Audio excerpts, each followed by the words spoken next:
For those of you who are a bit less familiar with Brunswick, here are a few fast facts. About 50% of all the recreational boats in the US fleet, which is about 10 to 12 million boats, are powered by Mercury Marine engines. Mercury is a Brunswick brand. Mercury also has about more than 45% market share in the US and Canada of outboard engines. Outboards power about 90% of all recreational boats. And we're gaining market share everywhere. We have 18 of the world's leading boat brands, including 3 of the 4 most recognized boat brands in the US: Sea Ray, Boston Whaler, and Bayliner. We also own the biggest shared access boating experience in the world, Freedom Boat Club, which is an alternative to ownership, a subscription model that now has more than 370 global locations. Now, finally, we're a really innovative company. We have more than 550 patents granted just in the last 5 years. So we're a real leader in marine innovation. Let me dive a bit deeper into some of those business segments. First of all, Mercury Marine. Mercury Marine is the only large-scale outboard engine manufacturer in the US. It has its headquarters in Wisconsin, in Fond du Lac, and also its biggest manufacturing facility, which is now 3 million square feet of manufacturing space. It makes about 300,000 engines a year, from 2.5 horsepower outboards to the incredible 600 horsepower V12 outboard. Makes racing engines up to 1,750 horsepower. And we continue to invest because we continue to gain market share. In fact, we just completed a big manufacturing expansion and launched a new V10, which is like the smaller brother of the V12. So here are some of the products from Mercury Marine, and we'll be featuring them in our exhibit. The first one is the V12 that you see here. It is the most powerful outboard in the world by far, 600 horsepower, but it has a lot of great fuel economy features. And what I want to talk about is the fact that it's the only outboard with an integrated automatic transmission. That was the world's first, but a lot of other great features too. And then its smaller brother, the V10, will also be featured. We launched that just about a month ago. It has a lot of great features too, but one of the most important is it has a 48-volt, 12-volt dual mode alternator that produces about 6 kilowatts of power. Remember, a lot of boats will have 3 or 4 of these engines on the back, so that allows us to really rapidly recharge advanced lithium-ion battery systems that power all of the house loads on the boat, and means that you don't require an internal combustion engine generator on the boat, which I'll talk about a bit later. All of those Mercury engines are now sold with advanced controls as well. A bit about our suite of advanced digital and electronic technologies. We have a whole range of brands, just a few of which are shown here. In the lithium-ion space, we own Mastervolt and Relion, advanced battery technology companies. We own radar, sonar, display, and digital integration companies like Simrad and Lowrance and B&G and CZone. So a very exciting array of technologies from the propulsion and beyond propulsion side. These are just a few examples of the technologies, those marine technologies. But once again, it's these technology individually, not just the hardware content, but the software and cartography content are quite remarkable. But it's really all about how we integrate them into a seamless, single solution for every boat. And I'll talk about that a bit more. For those of you who don't know much about boating, I would say that boats have become like a cross between an aircraft and a house. There are multiple propulsion systems. They're all digitally steered, digital throttle. They're controlled by a joystick. They have autopilot and all kinds of advanced features. We have sonar, radar, station keeping, and then all the house systems like lighting and infotainment and air conditioning and refrigeration. All of those things need to be networked together and integrated so that they can be controlled through a single interface, which is intuitive to the boater, and that's what we do.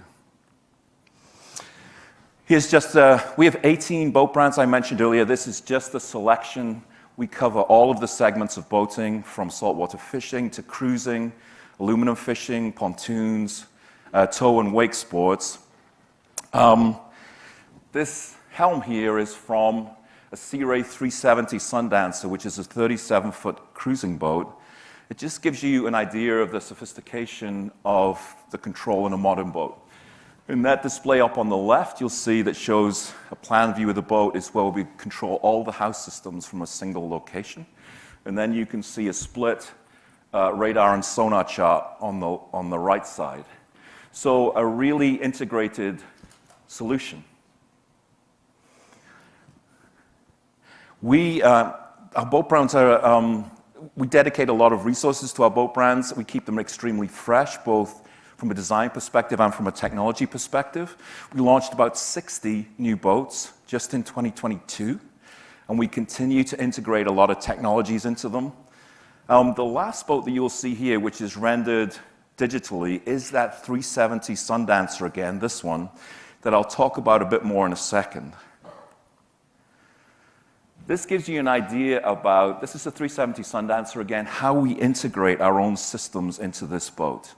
So this boat is powered by twin Mercury V12 600 horsepower engines. They're all digitally controlled by a joystick that has autopilot and GPS station keeping.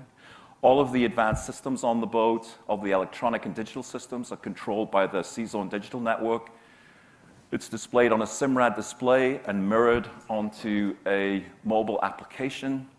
We have SIMRAD radar and sonar and that advanced power management system that replaces the internal combustion engine on a boat. Now, we do this not just for this boat, for all our boats, and for many other boat manufacturers. The last thing I want to talk, we have a lot of other businesses, but the one I want to talk about is Freedom. I mentioned 370 locations. We acquired Freedom in 2019 with 170 locations, but it has grown exponentially. 85,000 members now in a subscription boating lifestyle experience. Just this year, we opened locations in the US, in Canada, in the UK, in France, in Spain, in Scandinavia, and we are continuing to globalize this incredible business. I raise it for a couple of reasons. One is it's a really interesting demographic. Freedom members are younger and more diverse than new boat buyers, so it's an adjacent demographic for us that leans into the future. The other thing is it's really important for our electrification strategy. If you think about where electrification works best, it's where a fleet is centrally managed, where you can have a limited number of infrastructure requirements, and Freedom fits all of those things. So let me go just a bit deeper into our ACES strategy. You remember that's autonomy or ADAS, connectivity, electrification, and shared access. Those are, you know, ACES from other verticals, or some version of it, or at least the themes. Those are the driving themes for a lot of innovation across verticals at the moment. Our role is to develop and tailor systems for the marine applications and the marine market, which is a challenging environment for some of these technologies. So if you think about just autonomy and electrification, unlike most road vehicles that operate mainly in a plane, boats have significant pitch and roll and heave, so they operate out of plane. They have high control latency. What that means is if you push the throttle or hit the brakes of a car, it responds pretty quickly. If you do the same thing on a boat, the propeller has to turn and bite into the water, which takes more time. So we have to figure that into our calculations. There's wind and waves and current, which means that if you take your hands off the control of a boat, it doesn't stay still, it moves. So that has to be figured in. And then we have a very unstructured and sometimes harsh environment. Very few lane markings, for obvious reasons. Very few signs. So we have to figure things out without some of those cues that can be used in automotive applications. And then in terms of electrification, there are some real applications for electrification in marine, but the physics is more difficult. Planing boats, which is most recreational boats, require high power, much higher power than on-road light-duty vehicles do. They're very weight sensitive, and they also have no regeneration capabilities because they don't have brakes. So think of boats much more like aircraft in terms of applying electrification. There is a subset of boats and aircraft that can be electrified, but there are quantities where we need to use electrification to supplement existing solutions. We think Brunswick is equipped to win in autonomy and equipped and will lead in electrification. Let me just talk a bit about autonomy and ADAS. I mentioned already, we already have solutions that make boating more intuitive, that allow you to control a boat with a joystick, have autopilot, have GPS station keeping. But we are moving forward and have, well in development, more advanced sensor-based solutions for obstacle avoidance, for auto-docking, and for close-quarter maneuvering. At our show exhibit, which I really encourage you to visit, we have an incredible display of autonomy with an interactive helm and a 140-degree huge screen that allows you to simulate being in a boat with autonomous features.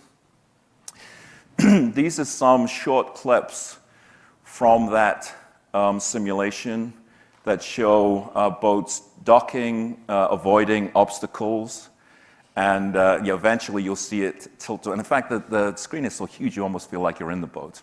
So if you get seasick, take some Dramamine before you go to the exhibit, as you can see.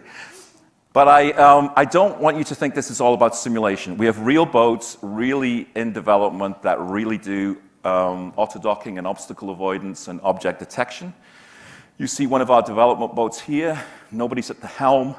It's docking itself. This is from a recent media event. It will soft dock against, from any location, in any orientation, it will soft dock against the prescribed location. It will also maneuver to avoid obstacles. In fact, won't dock the boat if it thinks it's not safe. So this is in development and coming to market in the next few years. Connectivity is really part of what we offer already. We have moved tremendously. We have an incredible portfolio of connected solutions now that offer a variety of functions, including real-time control and monitoring and security features when you're off your boat, enhanced boater safety, which I'll talk about in a minute, trip planning, trip recording, access to services, to information, to training, and even e-commerce on an app, which of course is probably the most convenient place to do it because you're on your boat realizing what you need. So here are some of our connected solutions. The first is called First Mate, and it actually won a Consumer Electronics Show Innovation Award last year. It is a wireless lanyard. Essentially, it's a thing that you put on your wrist in place of a physical lanyard.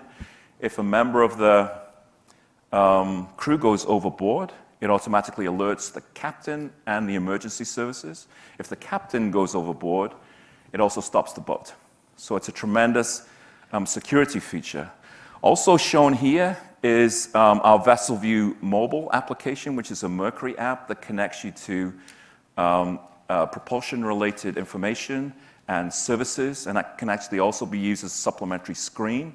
And then finally, you saw, in a little bit out of order here, our CZone mobile app, which is our most comprehensive application that allows you to access all those features that I mentioned earlier remotely from your boat, remotely controlling some features on the boat,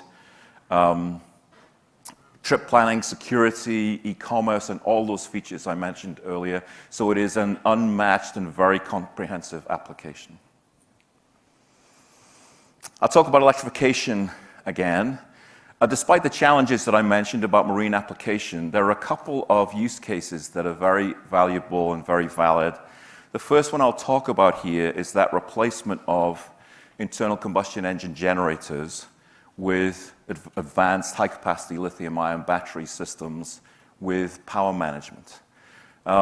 If you know something about boating, and you can see some scenarios here, it is very common for people to take their boat off to a location that they like, maybe a cove or a beach, to drop anchor or to beach the boat. And then what they really want on all day is not the propulsion engines, it's the generator. Because the generator powers the air conditioning systems, the refrigerator, the infotainment, and all of those house systems that are essential for a fun day on your boat. So we can replace all that with the Fathom system, which is constructed almost entirely from components and systems from our list of businesses and brands. It allows you, think of it as a plug-in hybrid for house loads. You can plug it in at the dock overnight to a 220 or 240 volt service. it charges the battery. And then when you're underway or when you want it to, the alternators will recharge the lithium-ion battery system, whether the boat is running or at rest. And you can imagine if you have 3 or 4 of those engines on the back, you're producing 20 to 25 kilowatts of electrical power, so the charging speed is extremely rapid. So it is just like a plug-in hybrid for house loads. And then shared access, I mentioned earlier, our Freedom Boat Club, which is not only an incredible asset and way to go boating, it's extremely convenient, but it is also a really important asset for electrification. And we plan to introduce electrical infrastructure to support electric boats into Freedom locations progressively, because we think that is one of the most optimal ways to introduce electrification into the marine environment. So let me turn to a very exciting part of the presentation today, the products that we're launching at CES this week. In fact, I think the press releases will go out today. The first one is our Avator 7.5e electric outboard. It is the first electric outboard in a series being produced by Mercury Marine. It's a 48-volt outboard designed for a whole range of applications. It's designed with exactly the same design criteria as Mercury's other products, for quality, for functionality, for ease of use. And what you'll see a second in the video is we've designed it not just for operation, but for transport and portability. So let me introduce you to Avator and let you see how it might be experienced on a boat. As you can see, it's a very serene experience. You can see the beautiful display on there. It's an extremely high-resolution display that can be viewed in daylight at any time. It's not just an outboard, it's a whole connected propulsion system with batteries, with digital displays, with specifically designed propellers, and as you saw there, with an app that allows you to monitor while you're on board and also remotely. As I mentioned, this is just the first in a series, and in fact, in our CES display, you will see the first 3 Avators, not just the one here. This is a commercial launch for the 7.5e, but we're also showing some of the other products in the lineup, which are higher horsepower than this particular application. You see the very cool tiller handle that doubles as a carrying handle there. And to go along with the Avator, we're introducing a brand new boat brand called Veer, which is designed for the next generation of boaters and specifically for electric applications. It's the latest brand in our portfolio. We knew there was a gap in the marketplace for a boat dedicated to electrification. So this boat has all the features you need, specific storage areas for Avator batteries, cable trays and runs for all of the wiring, etc. So it is a remarkable boat and very functional. It's really a multifunction boat that can be used by anybody. You can tow it behind a passenger vehicle, small SUV. It can be used with Avator electric outboards or with Mercury's conventional 4-stroke outboards. It's actually constructed from rotomolded polyethylene, so it's extremely durable and designed to be that way, but with a lot of really cool features, the coolest of which is it's affordable, because a lot of electric product is not. And we need to make electric product affordable for it to be sustainable and commercially viable. And that is what Veer and Avator are all about. So I mentioned this display that we have, which is absolutely spectacular. I want to thank all the people who are in the room who had anything to do with that display, because it is absolutely wonderful. And I really encourage you to go see it. So I just want to give you a quick walk through the display so you can know what to expect. We affectionately call it the Aqua Arena. For obvious reasons, at least they will become obvious as I walk you through it.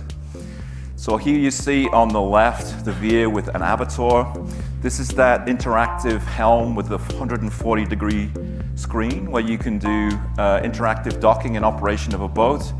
You go up on the deck here and you can see that 370 Sundancer with the V12s and the Fathom system on board. Let's take a photo next to those V12 outboards. I'll tell you why in a minute. And then the Fathom system you will see right back there, attached to the V10 with the 48-volt alternator, and then the 3 abattoirs there. So it is an unbelievable display, very immersive and extremely interactive. The reason why you might want to take a photo next to those V12 outboards is they are 11 feet tall, and if you are thinking of what an outboard might look like, think about 10 times bigger. So it is a very cool selfie experience just to be next to those outboards.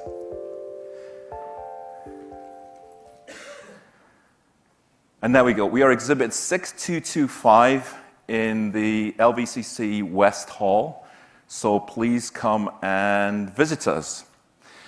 I hope you've enjoyed the presentation. I hope you will come and visit us. We have a lot of resources available for you. We have media kits. You can get a card from some of our representatives with a QR code with access to all our media. If you need anything specific, contact Lee Gordon, who's our head of public relations and communications. He is at the back of the room and willing to help with anything.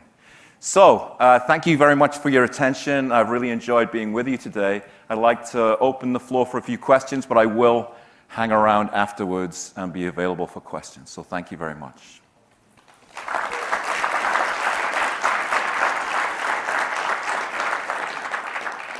Anybody have any questions? I got a microphone here.